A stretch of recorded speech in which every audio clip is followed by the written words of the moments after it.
What's up, everyone? Thanks for joining me today. In today's video, we have an extremely special guest in Laura Massaro, former world champion, British Open champion, world number one. Like, she's done it all. Laura recently wrote a book called All In, Becoming World Champion. And the majority of our conversation is based on the concept of mindset and mental toughness, which she writes about a lot in her book, because that's what she's been renowned for most of her career. We talk about things like success, we talk about her experiences on the tour, we talk about techniques that she used to improve her mindset and strengthen her resolve. Funny enough, Laura tells us that she was actually very nervous throughout most of her career, so it's very interesting to hear that perspective. We cover a whole bunch of stuff. I can't possibly get into all of it here. So check out the interview. If you like it, as always, please give it the thumbs up. Leave a comment. I'd love to hear from you. Share the video with a family or friend that you think would benefit from it. And subscribe to the channel if you haven't already done so. Laura's book is also available in a whole host of places. So if you're keen to get it, which I highly recommend, check out the information in the description below. The book includes a whole bunch of cool stuff like specific workouts she did and a whole bunch of stuff that you can tangibly apply, not just from the physical side, but also the mindset side. So I would highly encourage you get it. Okay, guys, enjoy the video and we'll see you soon. What's up, everyone? We have arguably the most special guest to date, Laura Massaro, here with us. Laura, thank you for joining us. It's a pleasure, an honor, and a privilege to speak with you today. Oh, thanks for having me. It's nice to meet you. Yeah, likewise. So guys, this is the first time Laura and I have met, and we're just going to chat about a whole bunch of stuff. Now, if you don't know Laura, I don't know what rock you've been living under, but she is former world number one, world champion, 2 times British Open champion, and a whole bunch more. I probably won't have enough time to go through the whole list, so I'm just going to stop there. Laura wrote this awesome book, All In. I finished reading it. It is a wonderful read, well written for presumably someone who has not authored a book before. So I commend you on your writing abilities, Laura. I thought it was fantastic. You went into so much detail about things from your specific training workouts to your childhood. And the thing that I love talking about most, your mindset. Tell us a little bit about the process of the book. What made you write it? How was the writing journey? Yeah, well, thanks for kind of saying that it's good and that you enjoyed it. It's obviously always the worry when you start to write a book like that, and I couldn't have done it without Rod Gilmore, who helped loads. He wrote the majority of the manuscript, like alongside kind of myself and Eleanor Preston, who was part of my management team when I was playing. And we, it was a huge edit, and, Rod was brilliant. He got the bones of the book there, and it was, put in a huge amount of work. And then together, I feel like Eleanor and myself like really softened it and kind of brought that little bit more of my personality to the book a little bit, and particularly from obviously a female perspective. So right. Yeah, can't take all the credit for the writing, but that's one thing when you write a book. I know that I had some great insights and some stories that I wanted to tell, but I'm also aware my skills lay mainly in squash and not in writing. So I needed help with that. As for wanting to write the book, I guess a few reasons. One was the fact that I felt like I had a lot to give back, a lot of things to say and to tell. Also, probably the fact that I am known for being quite mentally strong, quite tough, no nonsense, and quite often underneath the surface, that wasn't always the case. And I thought that could be quite helpful, especially to juniors and potentially like other, girls and female players, particularly, that while you've got sometimes like a match face or an outward facade that you can almost have this reputation for, that it wasn't always the case. So it was important that I couldn't necessarily write the book while I was still playing, for that reason, that I didn't want to give away any of my secrets. But that was probably the reason. And also just from a bit like ego based, I guess, that no other female had kind of written an autobiography. So wanted to kind of, join the club of sort of Jonah Barrington, Peter Marshall, Nick Matthew, James Willstrop, or, a few others that have written coaching books, I know, but sort of just no one recently from the female game has written a book. So I wanted to be The first.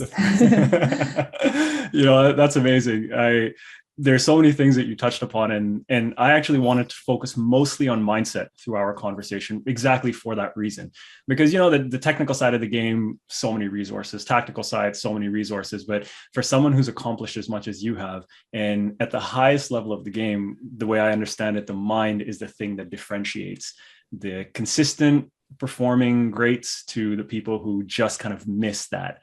And it was so interesting. That was one thing I was fascinated by in your book, because it was a facade in a sense that you put on this brave face, but in reality, you had all these doubts going on inside of you that you progressively work through in your career. And there was one quote early on in the book where you said, it meant overcoming a deep well of self-doubt, nerves, and anxiety, and finding a way to be the best I could be in spite of the voices inside asking myself if I was really good enough. And that was at the start of the book, where you were talking about kind of early in your life, even early in your career. Oh, we ran out of lights there. I think you need some motion sensing. There we go. Yeah, sorry about that. I didn't realize we'll have to do that probably every 10 minutes. Not a problem. And then near the end of the book, even though you had been on tour for almost 2 decades, you still had some of those doubts and those voices, maybe not to the same extent. So, you know, self-doubt is something that everyone struggles with in all facets of life. So I was curious to hear about kind of your journey and your evolution working through that self-doubt over the years. Yeah, I think one of the first psychologists I ever worked with, who was employed by England Squash when I was a junior, sort of said to me, your sort of motivation comes from like that fear of failure. So sort of being driven away from failure. So I want to win a squash match because I want to be driven away from failure rather than towards winning. Right. And it doesn't sound like there's a big difference there, but I think when you delve deep into someone's personality, whether someone is driving towards achievement, wanting to win, setting records, playing for somebody else. Obviously, there's still going to be nerves there, but the way that they handle themselves and the way that they approach the game and tournaments is going to be very different for someone like me who is away from losing. So I'm almost like, you know, a little bit more that inner mentality and drive is so that I don't lose. And I think I talk about it a lot in the book about hate that the feeling of losing for me was far worse than the buzz and success of winning. Right. So quite often I'd win a tournament and be sat kind of like in the hotel room after, just almost sort of like, well, this is great because the tournament's finished and I didn't lose. and the great feelings were coming from that rather than this is great. I'm sat here and now I've like become British Open champion. And I mean, the Worlds and the British is a bit different because you know that you're going to end your career and you're going to be known for that. That's those sort of titles. But sometimes those smaller titles where you've had a great week or you've been seeded number 1 or whatever, it was just sat there. And I always sort of wondered about that a little bit. How can you sit in a hotel room and lose a squash match and have more emotional feelings around that when you lose than when you win? And I don't think that's always the same for everybody either. And I think it's a lot to do with my personality. I think it was a lot to do with my upbringing and how, you know, my dad sort of put a lot of emphasis on not losing and winning a lot. And then obviously I grew up through my junior sort of career, stepping into senior career with the most important thing is to win, not to enjoy the match, not to play well, not to, you know, kind of empty myself out on the court. And so I think when you look at a lot of top players who are particularly mentally strong, a lot of them are probably a little bit more kind of like, I just hate to lose. I really hate to lose. And DP once said, who obviously my coach, that it was in, you know, probably the top 2 or 3 things for someone to make it successfully on the pro tour was just this deep desire of hating to lose. And if you don't have that, then you really struggle to sort of find a way in a match because it doesn't bother you that much. And that's obviously, I'm talking really generically there and a bit kind of broad, but I think that's how I see myself a little bit. Interesting. So there's this one this former UCLA basketball coach, this legendary gentleman named John Wooden, and he had this definition of success. I don't know if you've heard it before, where, and I'm paraphrasing, he essentially said that success was the peace of mind attained by knowing that you did the best that you were capable of. So his whole thing is that you go out, you control all of the things that you can control, and when you step out on that basketball court or whatever aspect of life, you are putting in your maximum effort into whatever you're doing. What you were mentioning right now is kind of like it's the kind of like the dark side of things, right? Where you're talking about fear and using kind of the fear of failure as the motivation, as opposed to that satisfaction of knowing that you did the best that you're capable of. Was there a transition over your career? What do you think about that definition of success in the first place? Actually, maybe we'll start there. Yeah, I think that definition is something that perhaps I was trying to go towards as sort of like a bigger career picture. Mm-hmm. And I was just sort of looking through my phone there, because I've got a quote from John Wooden on my phone that I wrote at a tournament, but I couldn't remember it, obviously, because I've been retired, but I've found it. And it says, "The road is better than the end," John Wooden. And I had it written in my notes. And although everything that I've said about this fear of failure and hating to lose and being driven away from failure rather than towards winning, that doesn't mean that that's particularly good. I think that was my default, and that I needed to learn throughout my career that there was more to life than winning. And I worked really, really a lot with my psychologist on, you know, look, if you're entering a tournament and it's a 16, 32, 64 draw or whatever it is, if you're by definition only saying that success is only the one single person that comes out of that draw the winner, then what about everybody else? And when you sort of put it like that, you're like, actually, that isn't a great measure of success. Like, the tournament is a failure if you don't become the one person at the very end that's won it. And so while I just talked about all of that and how and why I was like that, that doesn't mean that I just stuck with that my entire career and just went, this is how I am, tough. I worked a lot with my psychologist to try and soften that. So it was always there. And I think it's a huge part of who I was and why I was so determined and why I was so successful. But when I was purely just like that, I would have days where I was just, you know, kind of crippled by nerves and expectation. And even if I did win, I played terribly or didn't enjoy it. And it was just because I was a better player, even though, you know, a better player on my worst day than the player on that day. So things like that quote that I had written down, that I'd listened to podcasts or books or audiobooks or whatever, were really important to me. The road is better than the end. And it's sort of like, there's something to be said, isn't there, for enjoying the journey? The ebbs and flow and the highs and the lows, and really softening off that part of my personality as my career went on. Don't get too high with the highs, don't get too low with the lows. And that's always served me quite well throughout the latter part of my career, I think. That's amazing. You know, it's so interesting. I was reading a bit about yoga recently. So some Eastern philosophy and spirituality and stuff. And I never realized that the way yoga we perceive now as being, you know, you're getting into downward dog or you're in like a warrior pose, but historically yoga is the evenness of mind. So exactly what you just said. Oh, there we go. Motion sensors. There we go. This is going to be fun. We're going to be moving around every few minutes. So yoga is the evenness of mind. So when you think about exactly what you said, not being too high on the highs and not going into the troughs and when the lows, when you lose, that's that evenness of mind. Now, there's so many things I want to touch upon. One of them was you talked about your childhood and some of the influences of your father affecting the way you perceive things as fear of losing, don't lose, be motivated by that. Were there specific things that led to that, like based on all the reflection you've done, that led to that mindset?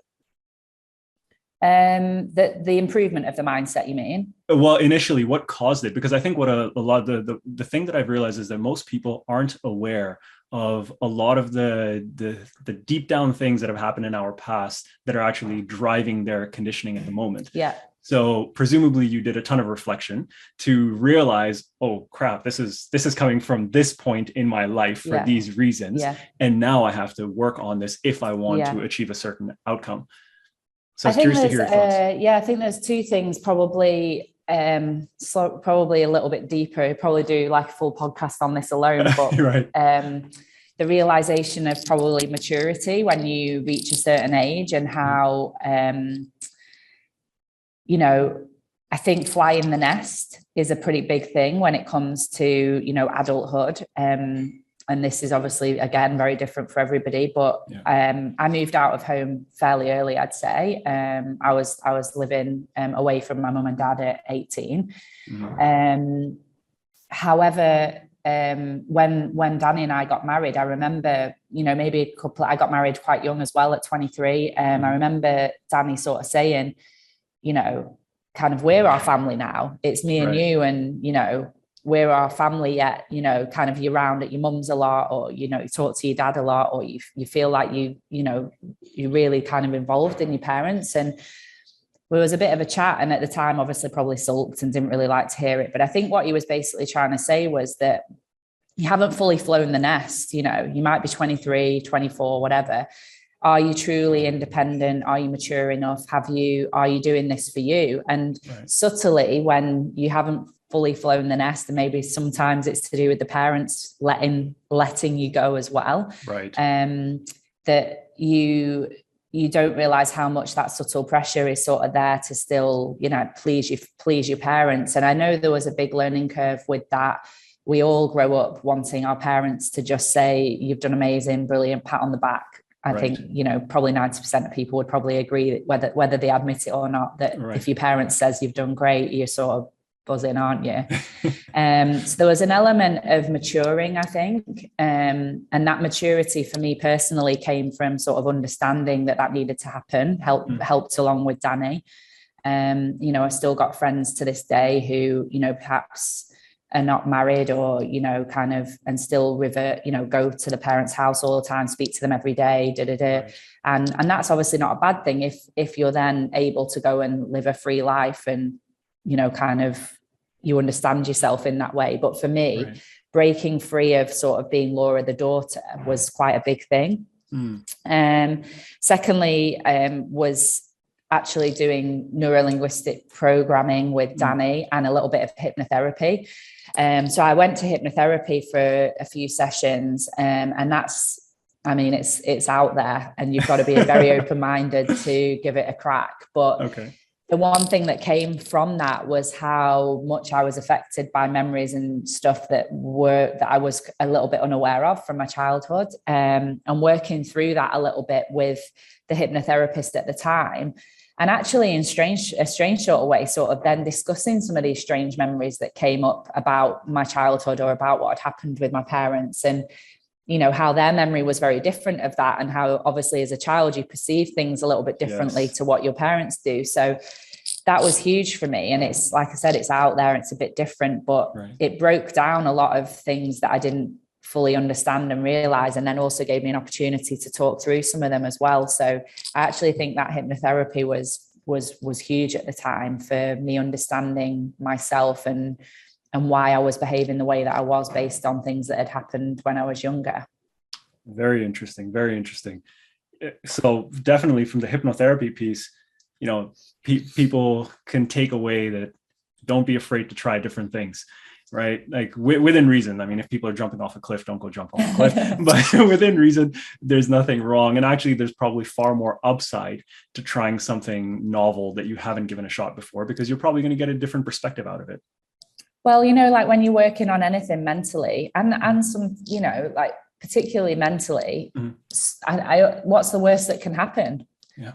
Like that, quite often my attitude was like hypnotherapy, people just roll their eyes and they're like, well, why would you do that? Or I'm not doing that, or that's weird. I'm like, what's the worst that can happen? With something mentally like that, the worst that can happen is nothing. You know, generally, unless you're doing something really crazy or a bit weird, generally nothing, the worst that can happen is nothing. And you've always got the chance that something will happen for the positive. Probably not the same, is it, for technique and fitness and stuff like that, because the worst that can happen is you're going to get injured, or you're going to lead yourself off down a rabbit path on a forehand swing that's wrong. But generally with the mentality side, the worst that can happen if you're trying a therapy like that, even yoga, where you're trying to quieten the mind. And I loved yoga for that more than anything else, because it gave me an hour where my mind just went like straight down. And amazing. The same sort of thing, like worst thing that can happen is nothing. Right. So tell me, you mentioned this one piece of moving past this feeling of Laura the daughter. So you're talking now about creating these personas of ourselves, or these images and associations we have of ourselves. How has that been for you after retiring, actually? Because you've presumably your entire life seen yourself as, you mentioned you wish your nickname was Medusa in the book instead of the Ice Queen. So, how have you shifted that image of yourself away from being a professional squash player where you dedicated your entire life to it? Has that been an interesting or challenging transition for you? I wouldn't say so. No, I mean, in some ways COVID's helped, because I haven't seen many people. I retired in May 2019, and then COVID hit, start of 2020. So I was only sort of off the tour. I was only sort of around for 6 or 7 months before COVID sort of hit. I think actually the last couple of events that I played in March, April, May time, I had a few comments, and Danny did, from fellow players or people around me, just sort of saying, we didn't realize Laura was as nice as she was, and she's so much more smiley than she sort of has ever been before. And that was because I knew in my head I was retiring and I was done. They didn't know that and understand that, but they clearly saw a shift that I was unaware of, that was like, oh, actually, Laura's a bit nicer than I thought, because normally I just have this Ice Queen persona. I've got this block in front of me that's like, you can come, so I'll let you in so far, but not really any further than that. Right. So I think that it was just being the true me. And I got that a lot, any sort of camps that I do, or if anyone sort of met me in person, generally it was like, oh, you're a lot more smiley than I thought you'd be. And I'm like, well, what do you expect? I'm sort of trying to be the best in the world at what I can be. I'm trying to be the best squash player I can be.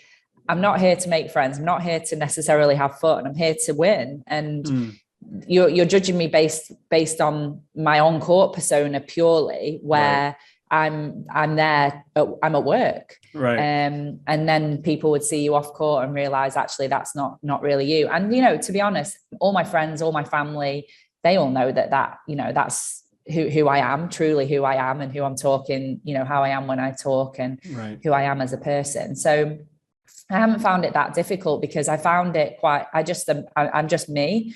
Right. And that was me when I was playing on the squash tour, and I don't need to be like that anymore. So I'm not like it anymore. Right. So did you consciously create an alter ego in a way when you were on the squash tour?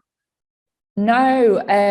Well, I wouldn't say create. I'd say maybe lived up. I started to live up to the persona, and obviously there's something there in me that gave me that persona to start with. So the fact that I was even called the Ice Queen, the fact that I was called mentally strong, tough, and all that, I almost didn't really realize I was like that until I started getting called it by, squash TV commentators, fairly, other players and competitors.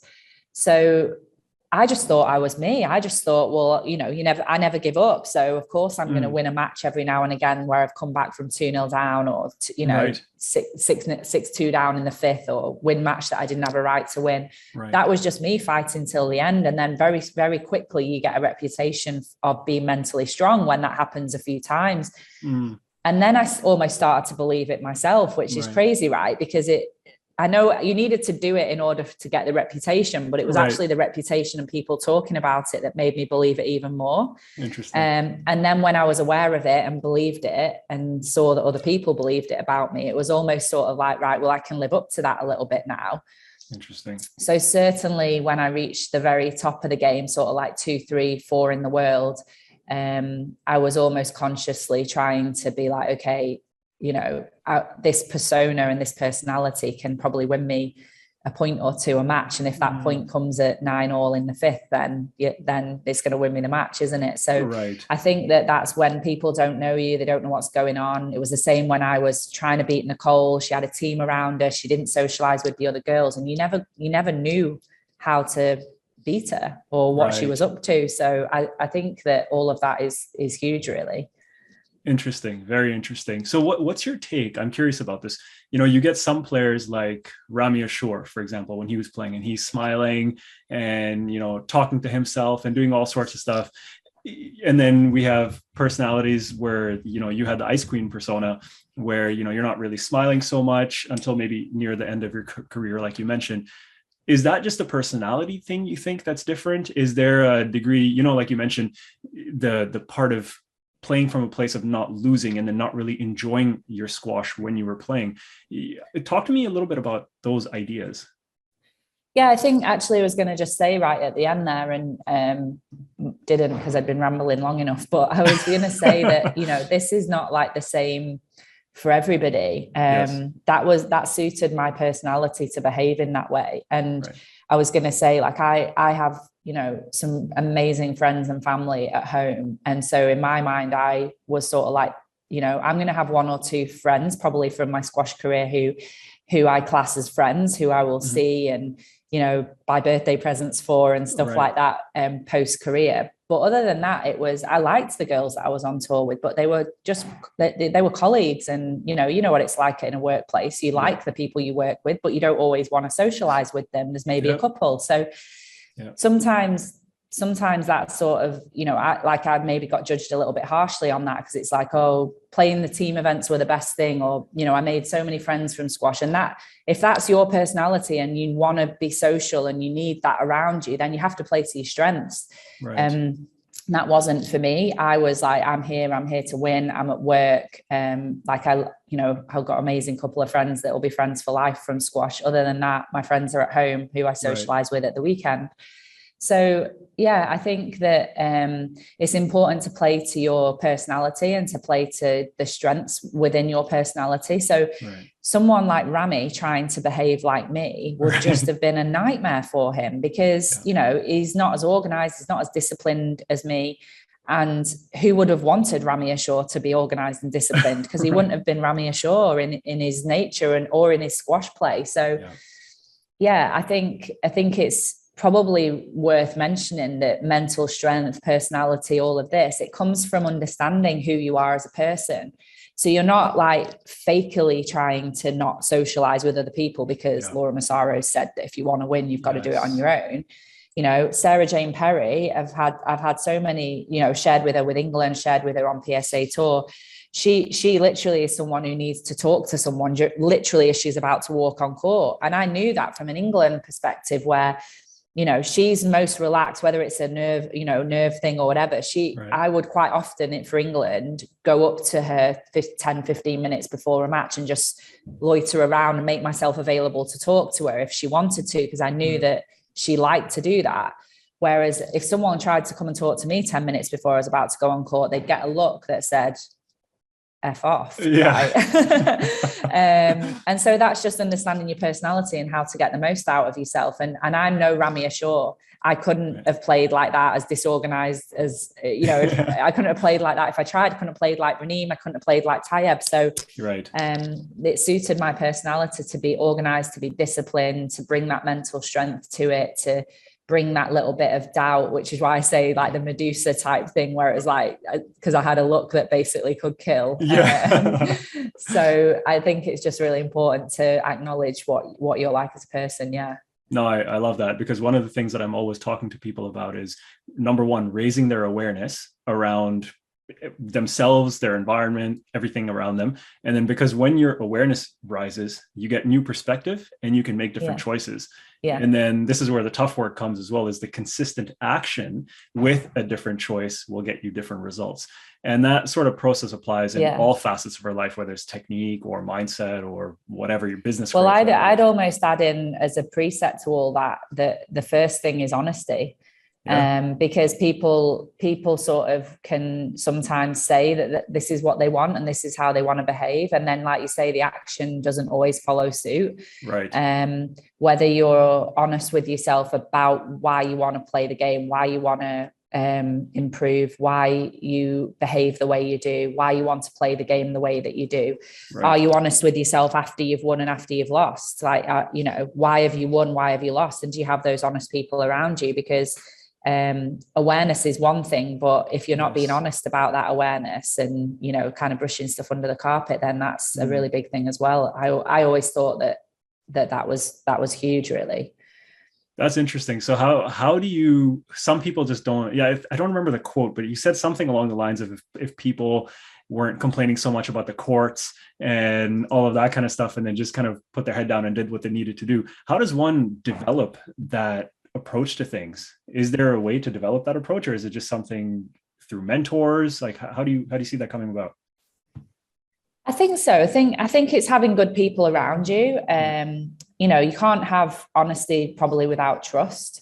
So there's obviously an honesty that comes from yourself, like being honest. Like, I can be honest with myself, but is there an honesty that's coming from people around me? And then that honesty, I'm really only going to listen or take on board that honesty from someone who I trust. So if you try and tell me today that, you know, honestly, I think your forehand's terrible, I'm going to go, thanks very much, and do absolutely nothing about it, because I don't know who you are really, and we haven't really met. So, but if I come off court and Danny says to me, your forehand let you down, and if you want to keep losing matches like that, then do nothing about your forehand, then, you know, that's a totally different conversation, I think. So I try to be as honest as I can with my players that I'm working with now as a coaching. And I guess, like, from a coach development perspective, that I'm obviously trying to work through this as well. Right.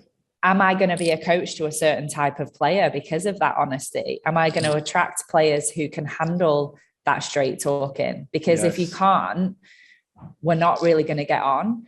Or is that my role as a coach, to start to adapt to the player a little bit more and be softer or like less honest? But when that's such a deep rooted belief in me about being honest and being honest with yourself and being honest with your players, I would hate to sort of not have that as our relationship. So it's a fine line. I mean, at the moment, I'm probably maybe a little bit too honest sometimes, and it can come across as harsh. Right. But I always try and do it in a right way. It's never just a knee-jerk reaction to a bad loss. So yeah, I think it's a little bit of personality for the player. But if you've got the right people around you, and you know that honesty is coming from a place of care and love, and, you know, it's coming from a good place, then even if you might not like it at the time, you can generally get your head around it. Interesting. So, you know, you touched upon some interesting ideas about coaching. So this idea of, you know, being firm and stiff and kind of who we are versus adapting to the personality and the needs of the individual. And I think there is an appropriate way to do it when one can be honest, but I think the part of that comes is getting the person to self-realize things maybe. And sometimes it's an indirect approach. And it can be a little bit tedious and tiresome to say, you know, I just want to say this, but, you know, if you just say it, they're not really going to, they're going to shut down potentially, depending on their personality. But do you have sometimes questioning, can't you? It can sometimes be what happened at 6-all in the fourth there. Yes. And let them come to the realization a little bit more. So there's a way to go about it, I guess. You know, Danny and I were having a chat just the other day about, as a coach, when you try to set out a tactical plan, should that tactical plan be based on how you genuinely think that player can be beaten? Or should the tactical plan be based on what the player that you're trying to give the tactical plan to can actually execute? Yes. Which could be two different things. So if I say to someone, I want you to play mainly straight because this girl's got a big swing, and if the ball's tight on the wall and you don't give her an angle and she's kept like closed down on the court, you're going to get the most results there. But what about if they can't actually technically play straight that well themselves? Because of their positioning or their technique or the way that they overrun the ball a little bit, and it's really hard to play straight. Do you still give straight as a tactical plan, because if you know that that's the best way, or do you have to adapt it based on the fact that they can't play straight? Or do you give them the tactical plan of playing straight and then look back at the video and go, why didn't you play straight? Yeah. And then realize that they couldn't play straight. And I'm like, this coaching is really hard. Yeah. Well, I think that's what it's exactly. You have to, I think there's the first step is knowing the player and knowing their abilities, right? And if we have a sense of using your example, this girl can't hit straight. And if we see that, I mean, that's obviously the foundation of squash is to be able to hit a drive down the wall. So it's like, okay, well, this is something we definitely need to work on. And then I guess this also goes back to something interesting from your book, just about the timing of when we do certain things. So, you know, if you're coaching a kid that's 12 years old, a girl that's 12 or a boy that's 12, and they can't hit straight, but the tactic is to hit straight. Well, hey, go practice that, right? It doesn't matter if you lose this match when you're 12. Maybe if it's the World Junior Championships final or a senior British Open final, which presumably everyone can hit straight then. But, you know, but you'd be surprised. You'd be surprised. I mean, when I was working with Phil Whitlock for a couple of years, we were really working on playing straight, and he would send me off for a practice match and go, I don't want you to really hit a cross court, video it and have a look back. And there's boats flying in and cross courts. And, and I'm like, honestly, the first few weeks I was oblivious. And, you know, you're just thinking every time you hit a cross court, you're opening up the court up unless it's there. So for me, you know, even at the highest level, it's not always about the ability to hit straight technically. It's the ability to keep sticking to playing straight up there. So you give someone a tactical plan, it isn't just about if they can execute technically. Sometimes they will, sometimes they won't. It's about whether they can actually concentrate enough. And that's probably what I felt like I was quite good at, because I didn't have the flair and the, you know, the shot making ability, but give me a tactical plan and I could stick to it pretty well. So, you know, I always, and this is a phrase that I liked that Danny gave, you know, used with me a lot. And I love it. It's like, you know, if someone's got a bruise, keep punching it. So if they've got a weakness in the forehand front corner, have you got an ability to just keep putting the ball there? You know, both goes round, straight drop, both goes round, straight drop. Volley drop, straight volley drop, you know, it's like, can you keep putting them in that corner, or have you not got the ability? Because we all know if we overrun the boast, then you're not going to play a drop shot. If you get too close to the front wall, you're not going to play a drop shot because you feel totally stranded up in that corner if the ball comes back. So there's a technical and a mental ability, I think, to being able to stick to a tactical plan. And were there any particular tools or techniques that you consciously used in order to develop your attention and your ability to focus and to stick to that plan? Well, I mean, obviously sticking to condition games where you're like, okay, well, I can only play straight, you know, length game, I'm only playing straight or whatever, or playing someone in a match where they know that you can only play straight is very different to having the pressure and someone who's completely oblivious. So condition games are almost, they're good to start with, but they're very false as well, where you have no other option. But if you go on to a practice match or a league match, for example, and you say to yourself, okay, I'm going to play like majority straight here, and you watch it and then you watch it back and see that both were flying in and cross courts, then you start to realize really quickly that you can't actually do what you're setting out to do. So then you have to condition yourself, set up a match, a league match, and go, I'm only playing straight. And also things like just working on your concentration, which, you know, strangely is things like, meditation, or a little bit like headspace, like yoga, really being able to get out of your own head in terms of being able to concentrate on one thing at one time. So meditation was good for that, like the focusing and working on your mental side, but also just putting pressure in certain situations, like putting £10 at the front of the court in a practice match. So you're trying to replicate there's something on it, or, you know, we would get on the ball machine and be like, okay, I've got to do 50 volley drops on the trot without hitting a mistake. And if I do it, I get to buy myself, you know, a new top at the weekend or a new whatever. So, and if you don't do it, then you don't get the prize that you've set yourself. So you sort of, you know, get into 40, the last 10, 45, 46, thinking, don't hit a turn now. And so it's that ability to, you know, how else do you practice playing a volley drop at 9-all in a fifth to go 10-9 or to win the match? If, you know, it's nowhere near the same level of pressure, but if you haven't gone 48, 49, 50, I did it. Like practicing something where there's something on, making a volley drop at that sort of pressure. I don't know. Yeah, that's a great suggestion. No, I was curious to hear your thoughts on that because I was reading Kobe Bryant's book, The Mama Mentality, and he talked about practicing his focus and attention and being mindful with everything that he did kind of throughout the day. So if he was reading the newspaper, he was engrossed in reading that newspaper. His mind was never wandering because that was a skill that he was training 24/7 so that he gets into the game, and then he's just zoned in, right? Absolutely. And that's that piece of like trying to get into that state of flow or the zone or whatever you want to call it. And it's a skill that you have to train with pressure, like you said, on court, but then off court. And then oftentimes you don't hit that zone. Like most of the time, most people don't hit that zone, right? Like it's kind of like an elusive state for that reason.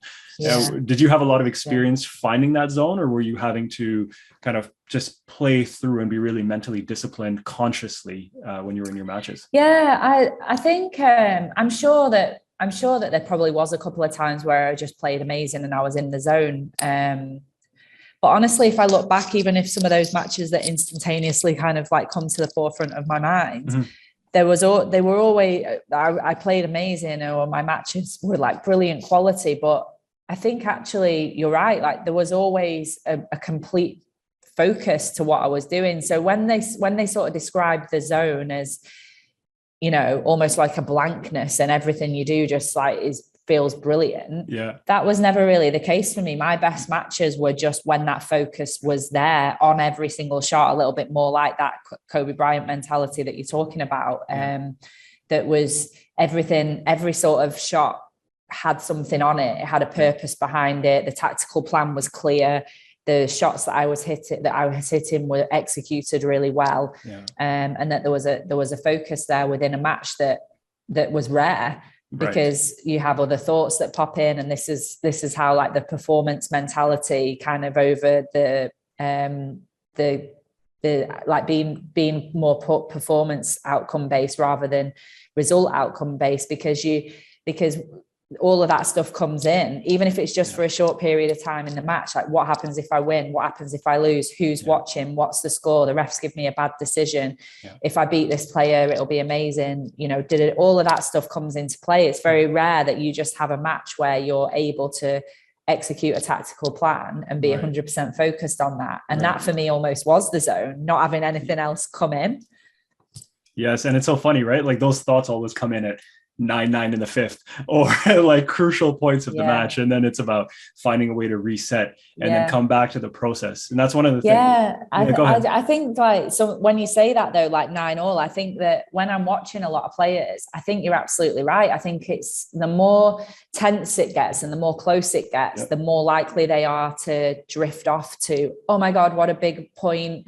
What if I win this point? What if I lose this point? And when people say about being mentally strong, or I was mentally strong, I honestly just think my skill lay in being able to execute a tactical plan under the most amount of pressure. And that doesn't sound like a lot or that hard to do, but actually, I guess when you watch other players and the fact that they stress out and make silly decisions, is actually really hard to do. And so I remember kind of playing,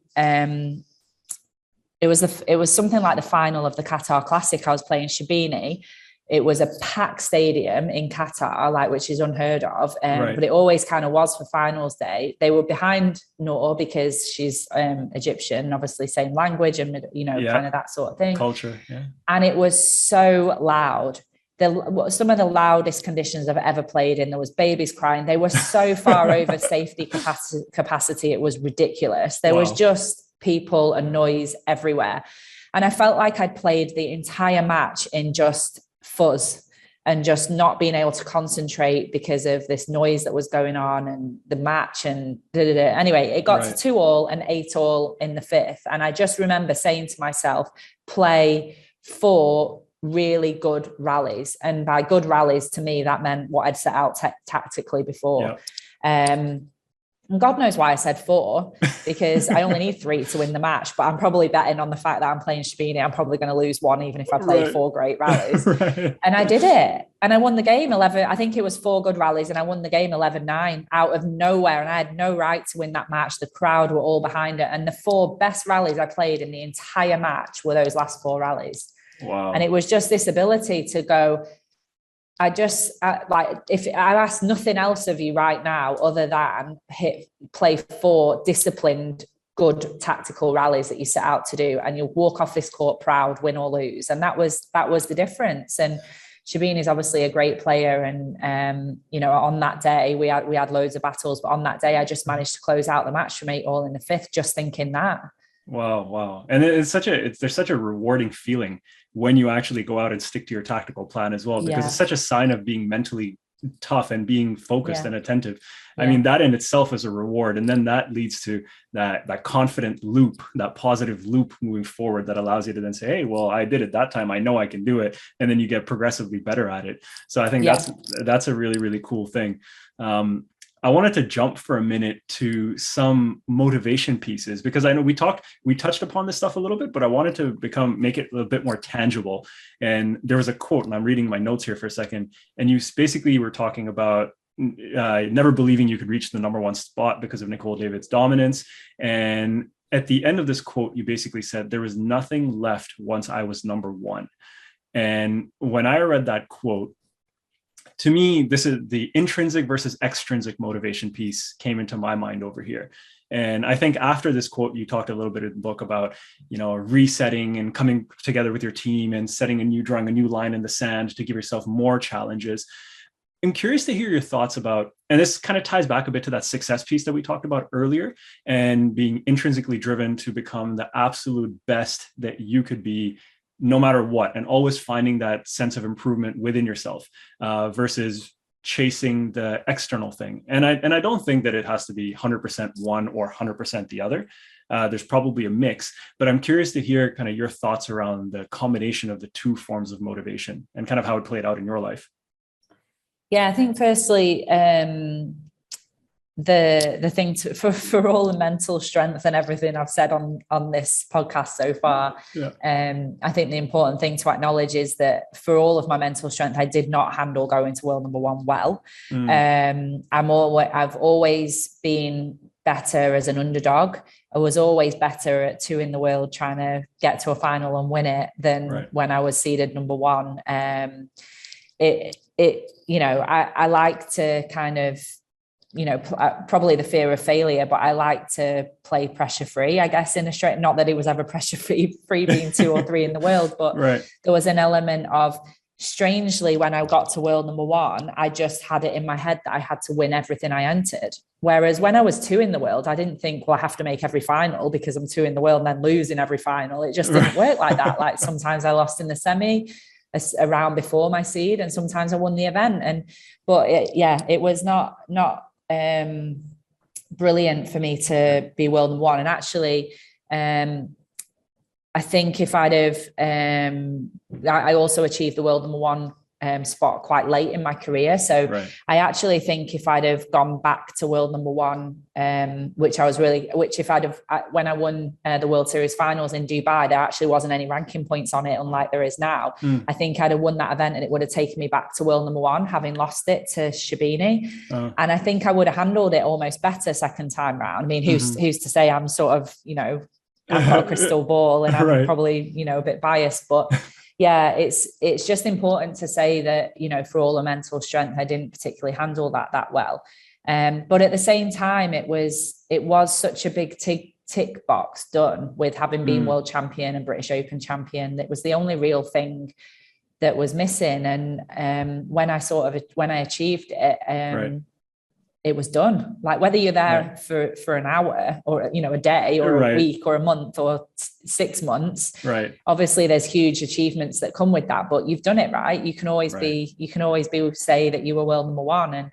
And I guess I was sort of coming a little bit towards the end of my career and was probably a little bit tired looking back, and it would have taken an absolute huge push, and I probably just needed to be a little bit younger to kind of reevaluate them goals a little bit better. And we sort of set out with, you know, new exciting challenges and things that could, you know, still be important to me, but ultimately the tour was getting stronger. All the girls that were younger were really improving, and I was getting a little bit older. And I really struggled with perhaps resetting those goals early enough. And, and I did the same, to be honest, after I won the World Championships. One of my sponsors, who was also my mentor for a while, he said to me after I won the Worlds, I just disappeared, like almost like, you know, basked in my own glory for like a season or whatever.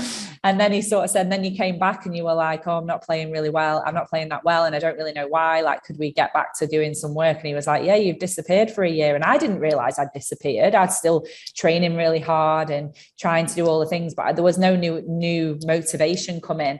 Right. And for me, there's a difference between being motivated and being inspired. And that motivation that I was, you know, I'm a very motivated person, but the inspiration from new ideas and excitement that comes to training, that's what would have, you know, always took me to the next level of improvement that was missing for those times after sometimes when I went missing, apparently. I was probably just going through the motivation of like getting through the sessions rather than being truly inspired about where my squash was going to go next. Right. Do you think that you became the best player that you could have been? Did you achieve maximize your potential? Yeah, for the level that it was at the time. I mean, you look at the women's game, and you know it's changing all the time. And while I think that I couldn't have squeezed any more out of myself at the time with what I had with the people around me.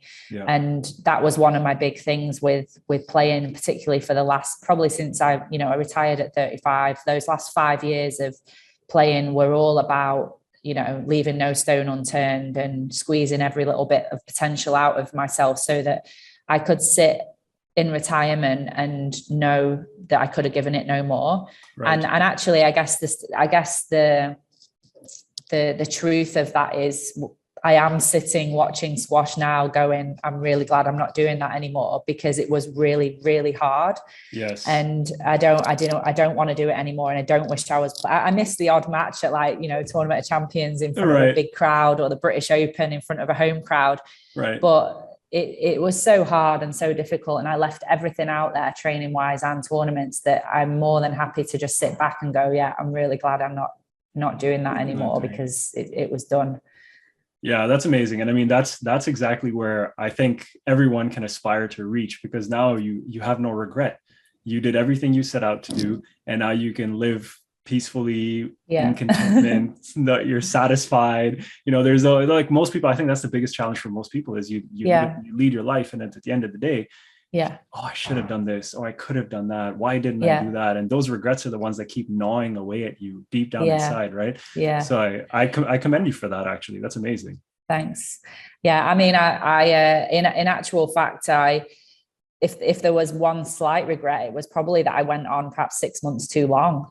And that in some ways, I always say to Danny, was some ways a little bit of a reward / you know, not it wasn't sort of like the downside, but because I was so professional, so fit, and so kind of injury free as well, like so diligent with all of my rehab and prehab and physio work, there was no drop off in my level. Like I was top 10 for like 11 straight years or something. The drop off was so consistent. There wasn't really a drop off. So I was looking for things that were like, should I retire? Should I not? And everything was sort of pointing towards, well, you're still winning. You're still doing okay. You're still making quarterfinals. You're still ranked top 10. You're still earning good money.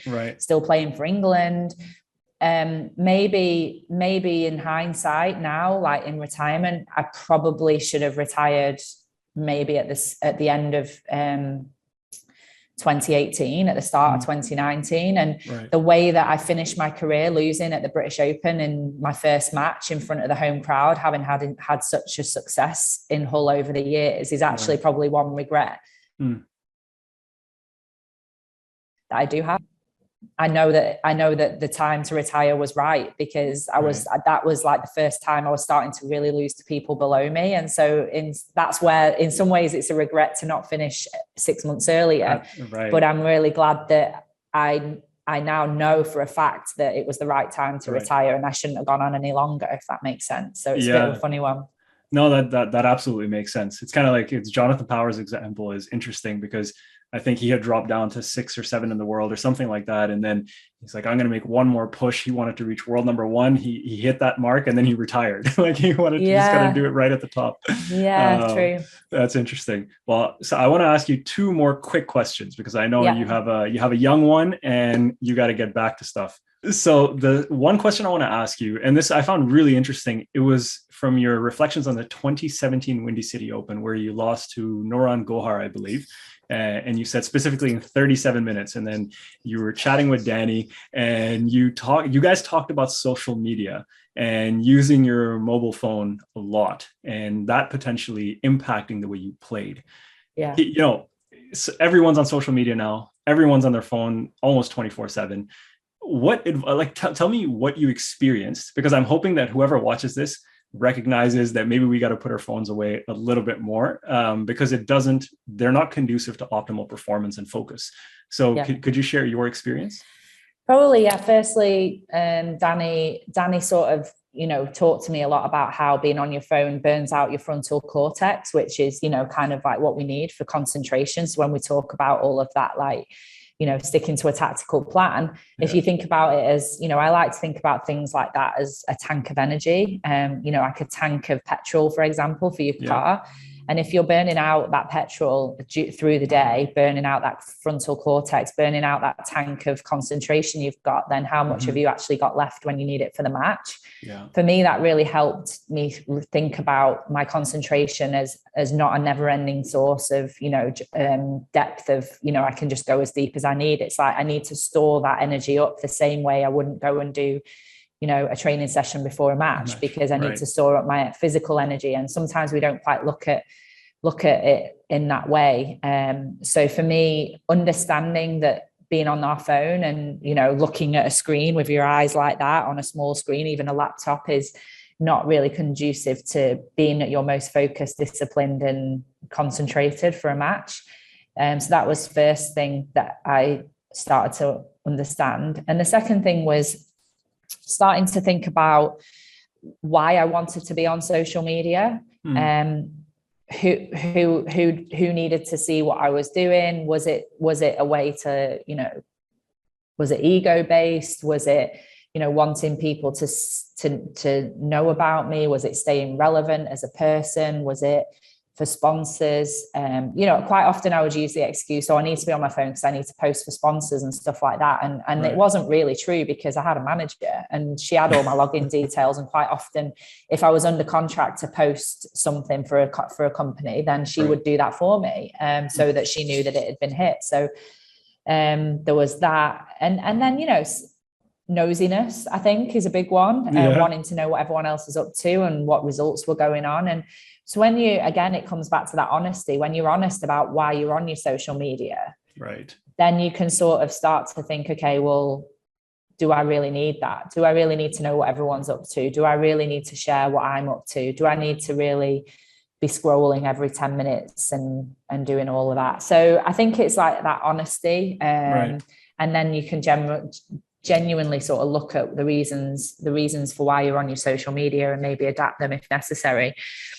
I tried to go very much towards, like, on match days, only having, an hour on my phone a day until sort of after my match. And then I'd maybe have the evening, go to bed, where you've got a good sleep, and then get up the next day and try to limit the phone until my match. And then maybe the reward was that I got to be on my phone after.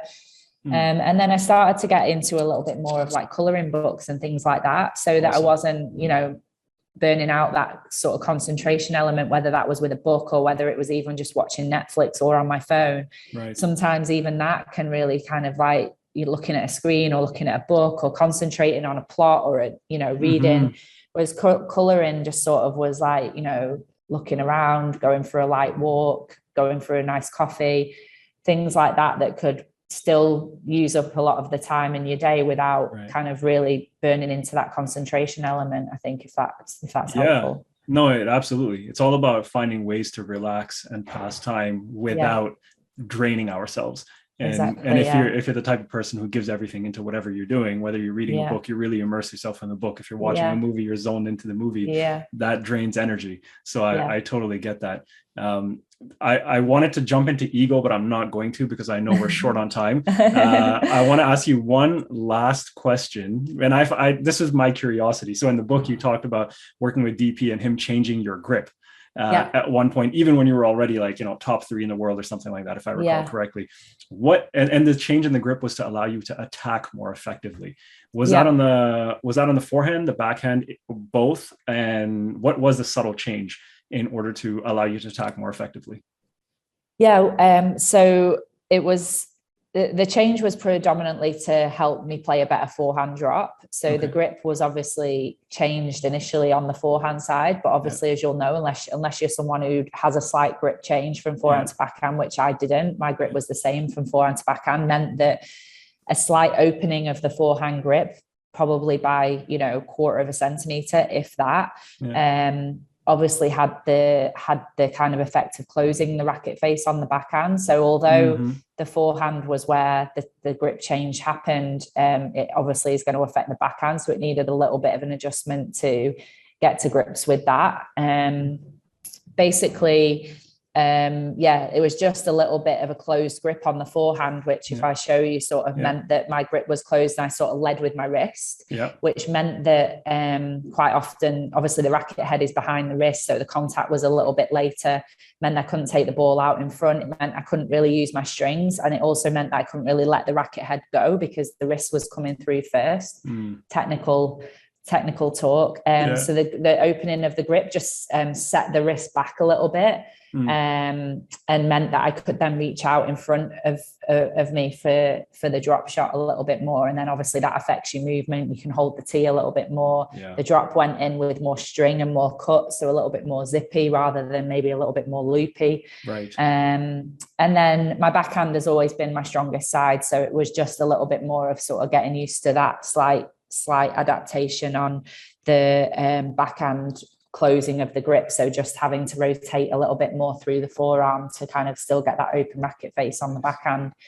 And it just opened up my short game a little bit and created options. So, as you'll know, you only have to play 1 or 2 forehand drops in a game, and it means that someone's tee position really pushes up because they have to cover it. So then it makes the length more effective, which was where the base of my game. So it was just really to create 2 or 3 more forehand drop shot opportunities throughout a game that then are just, made my opponent's tee position a little bit more honest, I think. Amazing. Yeah, it's the subtleties and the domino effect of one little thing making such a big difference on the technical side, but then on the tactical side for your opponents as well. And that's one of the things, like, if, as soon as you expose one more shot into one more corner, it's not just that the opponent has to cover that. Now they're hesitating on everything and they have to be that much more honest throughout the entire court. And that's something that people often miss.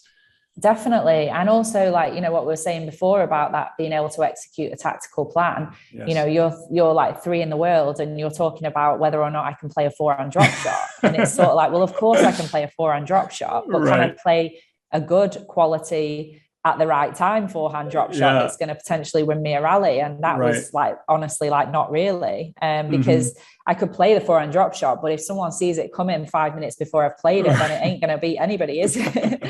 So it was about getting a forehand drop shot that had that little bit of, it went in quicker. So my opponent had to move quicker to get it, which then meant that they had to hit under the ball. And then I've got a volley opportunity if they get it back at all. So like you say, that domino effect. And can you realistically give me a tactical plan to play the forehand front corner if I haven't got that drop shot? And I'm scared that my drop shot's going to be loopy and I'm going to get punished for it if I play it. So it links into everything, really. And it's why even at the very highest level, technique is so important to execute tactics. Right. Yeah, it's so interesting because there's some of the subtleties where it's like, here's the traditional grip, but then as you improve in levels, you have to start making all these manipulations in order to change your contact time, how early or late you can take the ball, and all sorts of things. And I always wonder about that. We don't have to get into this, but I always wonder about that. It's like, well, do you want to teach like the correct technique one way up front and then let the person kind of explore the variations and the manipulations as they improve? Or do you give them a general structure and let them be dynamic with it from a young age? I don't know what the answer is. I'm sure different people have different philosophies. Yeah, definitely. I mean, that depends on your philosophy as a coach as well, I guess. But I mean, when you see some of the Egyptian players playing now, it's sort of like stick a racket in their hand with the correct grip. And you know, with decent technique, they'll figure it out. And then you just refine that technique over the years. And, you know, trying to get someone to play with like really perfect technique at such a young age, I think, you know, almost then makes them a little bit robotic. So there's probably an element of, you know, getting that freedom through play, through just like letting them work it out themselves, providing they've got, you know, the basic fundamentals there probably. But hey, I'm new to this coaching malarkey as well. I love it. Well, Laura, tell us where people can find your book, All In, if they're keen, which I highly recommend. Tell us anything else where people can find you, follow you, what you're up to. Give us that all. So my book is available on my website, lauramassaro.co.uk. The hardbacks all come signed, and there's like limited edition on those. So I think we just had one big print order of those. So when they're gone, they're gone. The paperbacks, again, available on my website. For people outside of the UK and who don't want the hardback, it's available on Amazon. Postage would be quite high, I think, but the hardback's only available on my website. And then I'm on social media, even though I just talked about not being on it, but I am. No, I'm joking. I think Nouran Massaro on Facebook and Instagram, and LJ Massaro on Twitter. So yeah, I'm now less likely to see other people's posts, but more likely to just be posting myself. I love it. I love it. Well, I know that you have limited time away from the little one and you want to sneak that workout in. So we're going to let you go, have some alone time, because being a mama, how old is your little one now, Laura? He's 14 weeks. 14 weeks. Oh my goodness. I didn't realize it was that recent. Now I think. Yeah. Wow. I think, well, when you were originally messaged for the podcast, I think I was literally like, I'm about to give birth any day. It was like early October, and I was like, no, I can't get my head around this podcast malarkey. So yeah, it's great, but I just need to get some muscle back on my legs, really. I love it. I love it. Well, we're not going to hold you back any longer. Laura, thanks for joining us. I really appreciate it. It's been an honor. It's been amazing to get to know your mindset a little bit more, and hopefully everyone that listens will learn a lot from this. So thank you again. Great. Thanks for having me. All right, my pleasure.